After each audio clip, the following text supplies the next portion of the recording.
In a world where power dynamics and assumptions shape everyday interactions, one black man's quiet strength and his daughter's position of authority would alter an unjust encounter in ways no one could foresee. Marcus walked with steady steps, the cool evening air offering little relief from the exhaustion settled in his bones. The day had been long, his shift at the warehouse stretching past the usual hours. His dark blue jacket, slightly worn at the sleeves, hung loosely over his frame, and his steel-toe boots scuffed the pavement with each step. Though tired, his posture remained upright, his gaze steady. He had walked this same path home for years, a familiar route through the quiet streets of his neighborhood. A police cruiser slowed as it approached him. Marcus barely acknowledged it at first. He had learned long ago that ignoring unnecessary attention was often the safest approach. But the car's engine rumbled to a stop, the headlights casting long shadows across the pavement. He exhaled slowly, preparing himself for what was coming. Officer Johnson stepped out of the vehicle, adjusting the stiff belt around his waist. The night air felt heavier now, though he wouldn't admit why. He had been patrolling the area when he noticed Marcus, and something, perhaps instinct or something less justifiable, had made him stop. Johnson was young, only a few years into the force, and still carried the unshaken confidence of someone who had never truly questioned his own authority. His uniform was crisp, his badge gleaming under the streetlights. "Excuse me, sir," Johnson called out, his voice firm but measured. "Can I have a word with you?" Marcus halted, but didn't immediately turn around. He had been through this before. A simple walk home had often turned into something more complicated. Slowly, he turned, keeping his hands visible, his expression unreadable. "Yes, officer." Johnson stepped closer, his eyes scanning Marcus's face, then flicking to the bag slung over his shoulder. "Where are you headed tonight?" Marcus let the question hang in the air for a moment before answering. "Home." Johnson nodded, though there was no indication he was satisfied with the answer. "You work around here?" Marcus sighed inwardly. He had long learned that these questions weren't about gathering information. They were about control. Still, he kept his voice level. "Yes, just finished my shift." Johnson studied him, a flicker of uncertainty crossing his features. There was nothing inherently suspicious about the man in front of him, just an older man walking home after work. But something in the back of his mind, something ingrained by years of training and exposure to the same tired narratives, told him to press further. "Mind if I see some ID?" Marcus's fingers twitched slightly before he slid his hand into his pocket. Moving slowly, deliberately, he pulled out his wallet and handed over his ID without a word. Johnson took it, his eyes scanning the name. "Marcus Bennett," he murmured, reading the card. He didn't recognize the name, but that didn't mean much. He studied Marcus a moment longer before glancing at the bag again. "What's in the bag?"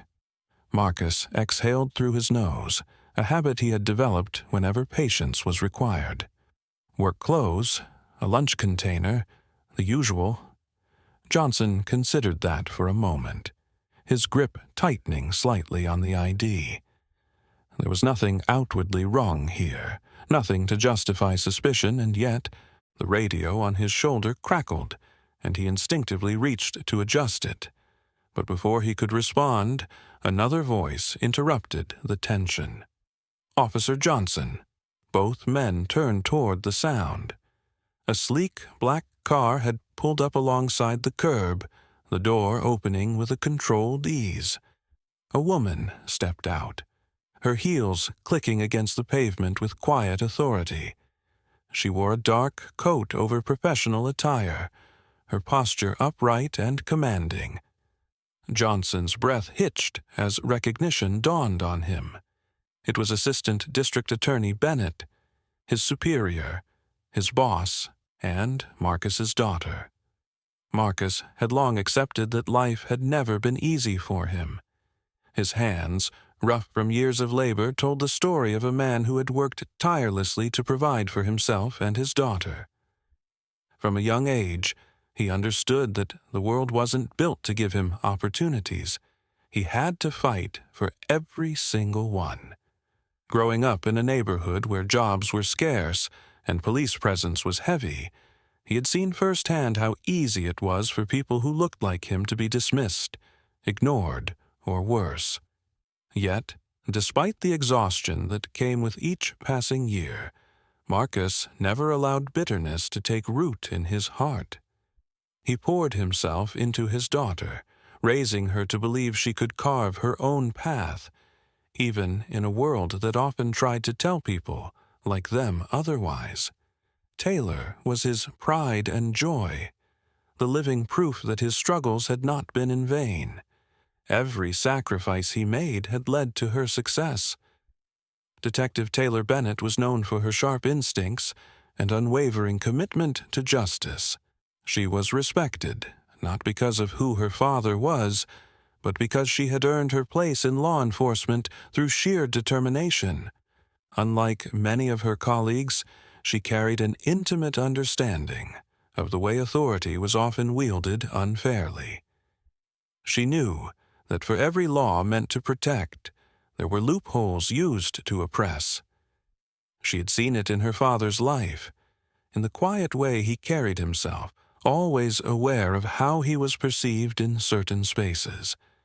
Taylor had spent years making sure she would never have to see her father in one of those situations.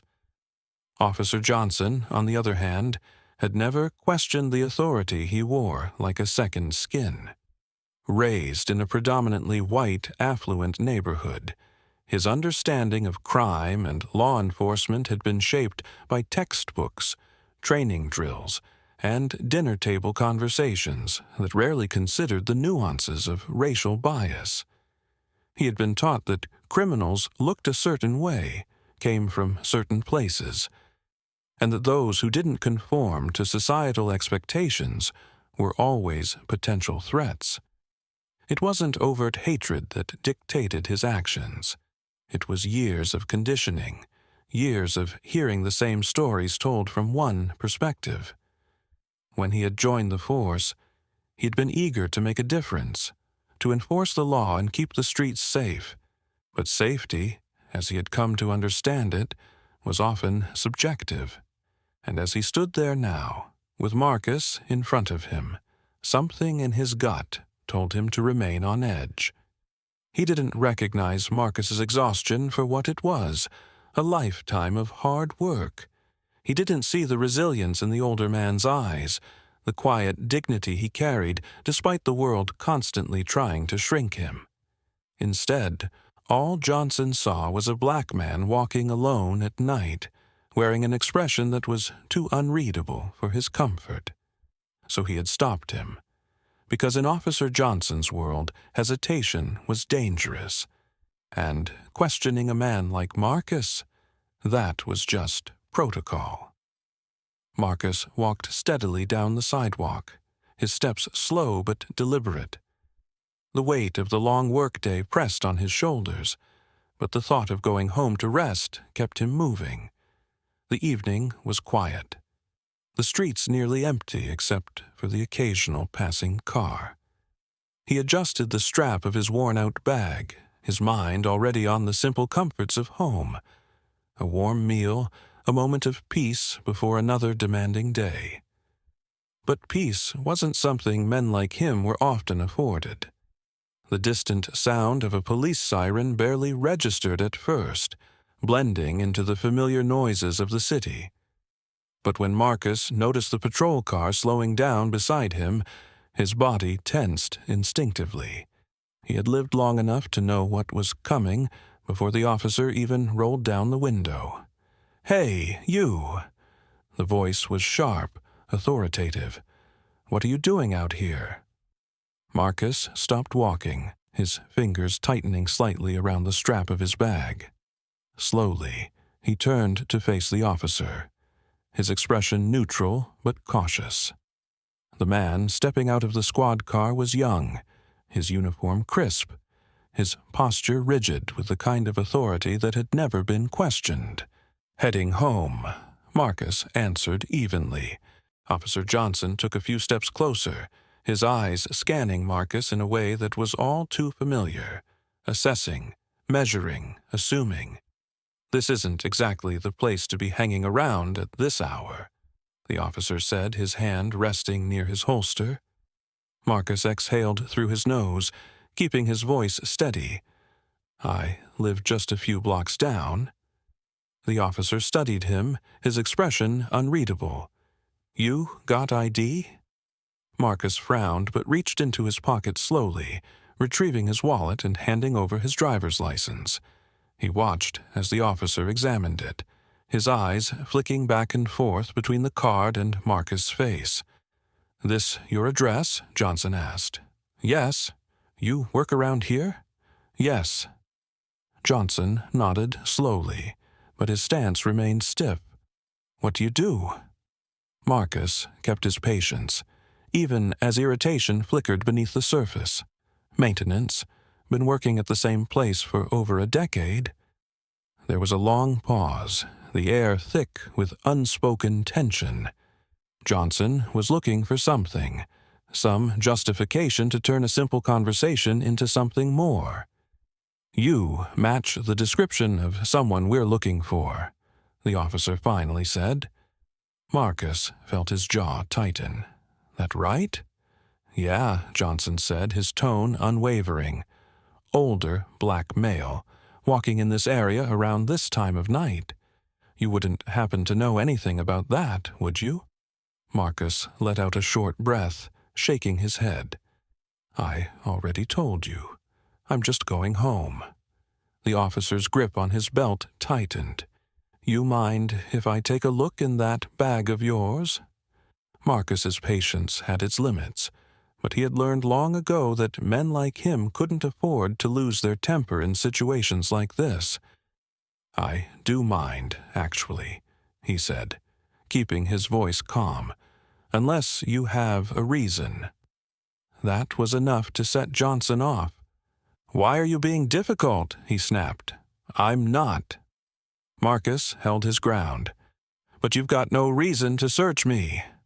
Johnson's jaw clenched. "Turn around. Hands behind your back." Marcus inhaled sharply. "You don't have to do this. You're resisting." "I'm not resisting," Marcus said firmly. "I'm telling you, you're making a mistake." Johnson pulled out his handcuffs, moving in closer. "You don't get to decide that." Marcus let out a slow, controlled breath. Then, in a voice steady with certainty, he said, "My daughter is a detective."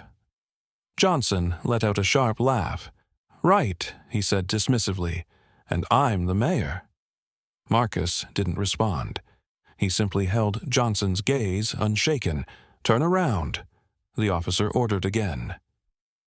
Marcus could see it clearly now, the officer's certainty in his own authority, his unwillingness to believe anything other than what his biases told him. This wasn't about law enforcement. This was about power. And Johnson didn't realize that he was seconds away from losing all of it. As Officer Johnson secured the handcuffs around Marcus's wrists, the distant wail of sirens pierced the night air. The sound grew louder, approaching with undeniable urgency. Marcus, still calm despite the situation, remained silent as Johnson glanced over his shoulder, his confidence flickering. The flashing blue and red lights cast streaks across the pavement, signaling the arrival of something, or someone, far more powerful than Johnson anticipated.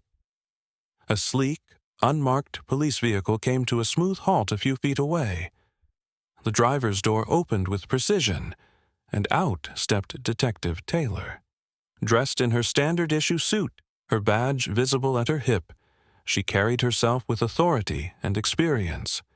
She moved quickly, her posture rigid, her sharp gaze scanning the situation before locking onto Marcus.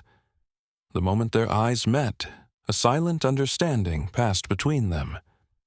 "Dad," she said, her voice a controlled blend of concern and quiet fury. Johnson's grip on Marcus's arm loosened slightly. His brows knitted together in confusion, his mind struggling to process what he had just heard. He looked at Marcus, then back at Detective Taylor. A wave of dread passed over his face as realization struck. This man, the one he had humiliated, was not just another suspect. He was the father of one of the most respected detectives in the department. "Detective Taylor," Johnson stammered, his voice now lacking the confidence he had moments ago. Taylor ignored him. She stepped toward Marcus, her expression unreadable. "Are you okay?" she asked, scanning him for any signs of distress. Marcus nodded, his face remaining stoic. "I'm fine," he said simply, "though I can't say the same for your officer here." Taylor's jaw tightened. She turned to Johnson, her voice sharp. "Explain to me why you've detained my father." Johnson faltered. He cleared his throat, realizing there was no justification he could offer that wouldn't crumble under scrutiny. He matched a description. "I was just following protocol." Taylor folded her arms. "What description, exactly?" Johnson hesitated. "Older, black male, walking in the area late at night." Taylor cut him off with a scoff. "That's not a description, Johnson. That's a stereotype." Johnson swallowed hard, the weight of his mistake fully sinking in. His eyes darted to Marcus, then back to Taylor, looking for a way out. "Detective, I didn't realize—" "Didn't realize what?" Taylor interrupted, stepping closer, her presence towering over him. "Didn't realize that you racially profiled an innocent man. Didn't realize that you handcuffed someone without probable cause."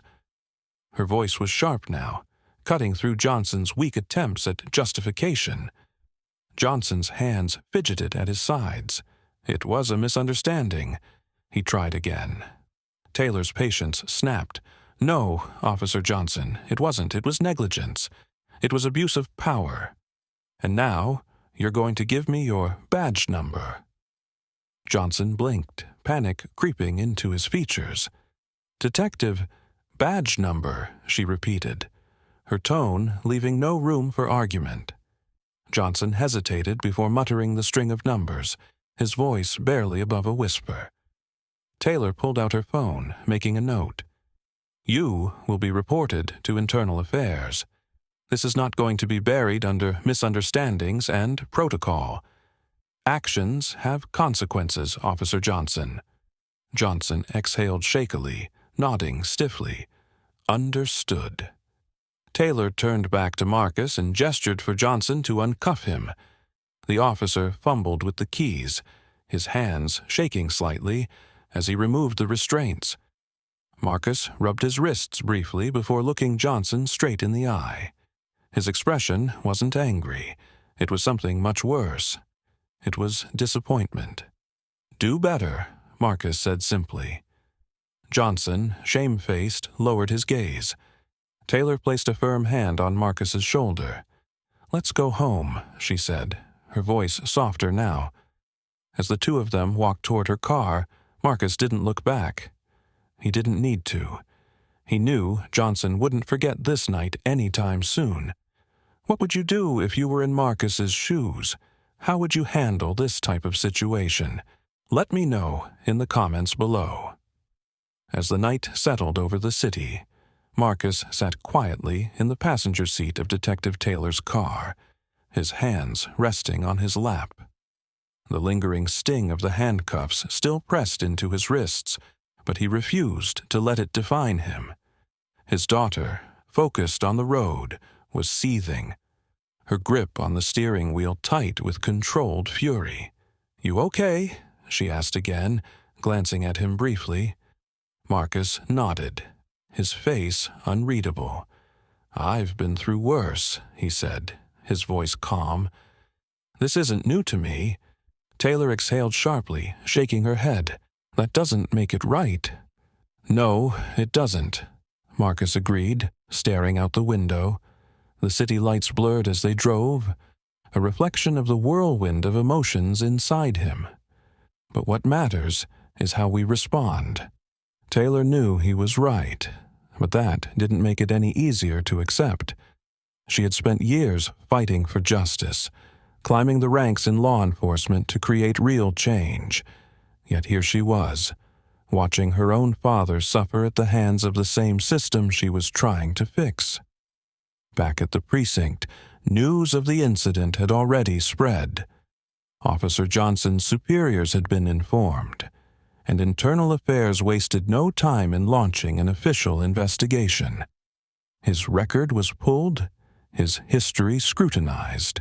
It didn't take long for patterns to emerge, patterns that revealed a history of racial profiling, of questionable stops, of complaints that had been brushed aside.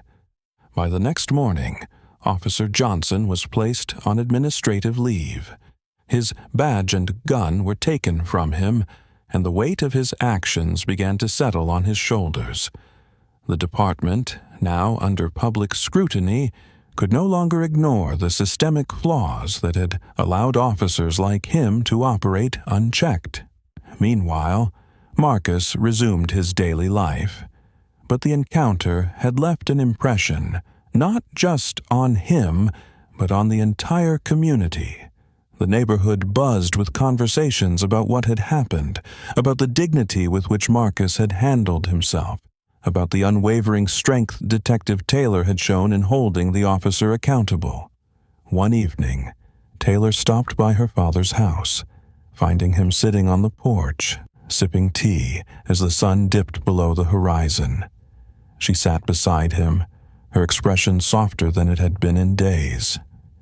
"You know," she said, "people at the precinct are talking about you." Marcus chuckled, shaking his head. "Oh? And what are they saying?" "That you handled the whole thing with more grace than anyone expected," she admitted. "That you didn't get angry, that you didn't lash out, just stood your ground." Marcus took a slow sip of his tea before responding. "Anger won't fix this," he said simply. "It never has. But holding people accountable, making sure they answer for what they do, that's where real change happens." Taylor studied him for a moment before nodding. "Johnson's career is over," she informed him. "The investigation found enough to terminate him. He'll never wear a badge again." Marcus let out a quiet breath. He wasn't a man who took pleasure in seeing others fall, even those who had wronged him. But this wasn't about vengeance. It was about justice. "Good," he said finally, "not just for me. For everyone else he would have done this too." Taylor reached over, placing her hand on top of his. "You did more than just stand your ground, Dad. You made people see. You made them listen." Marcus didn't reply, but the small, satisfied smile that crossed his face said enough. The ripple effect of his dignity and his daughter's determination had sent a powerful message, one that would not be forgotten. As the weight of the past days settled, Marcus and Detective Taylor sat in quiet reflection. The battle was over, but the lesson it carried would last far beyond a single encounter. Marcus had been a man of patience, resilience, and wisdom his entire life, and this was no different. His daughter, on the other hand, had spent her life proving herself in a system that wasn't built for people like them. Yet, in the moment it mattered most, she had used her power for the right reasons. Their story wasn't just about a wrongful stop or a prejudiced officer. It was about the ripple effect of justice. Officer Johnson had been held accountable, not just because of his actions that night, but because of a long history that had finally caught up with him. His dismissal from the force was a rare but necessary moment of reckoning, a signal that the tides were changing. Yet, the deeper victory lay in the conversations sparked by this incident. The officers who witnessed it were forced to look inward, to question their own biases. The community, too, had learned something valuable. Silence in the face of injustice is complicity. Detective Taylor knew that this was just one battle in a much larger fight. The system wouldn't change overnight. But if one wrongful stop could lead to accountability, if one man's dignity could reshape perceptions, then change was possible. And that, in itself, was worth everything. For Marcus, it wasn't about punishment. He had seen too much in his life to take pride in the downfall of another man. But this was about fairness, about ensuring that no other black man walking home would have to experience the humiliation he had endured. It was about making sure that the next Officer Johnson thought twice before assuming the worst. Sitting beside her father, Taylor reached for his hand, gripping it with the same determination she had shown the night she defended him. "You know," she said, "this isn't just about you. People are paying attention now." Marcus exhaled slowly, looking at the sky above. "Then, let's hope they don't forget." Taylor smiled. "They won't. Not as long as people like us keep reminding them." As the city moved forward, so did the conversation about justice. The lesson was clear: prejudice cannot go unchallenged, and justice should never be a privilege. It must be a right. Marcus's quiet strength and Taylor's fearless resolve had proven that even the smallest act of accountability could send shockwaves through an entire system. The truth had prevailed, and this time justice had found its way home.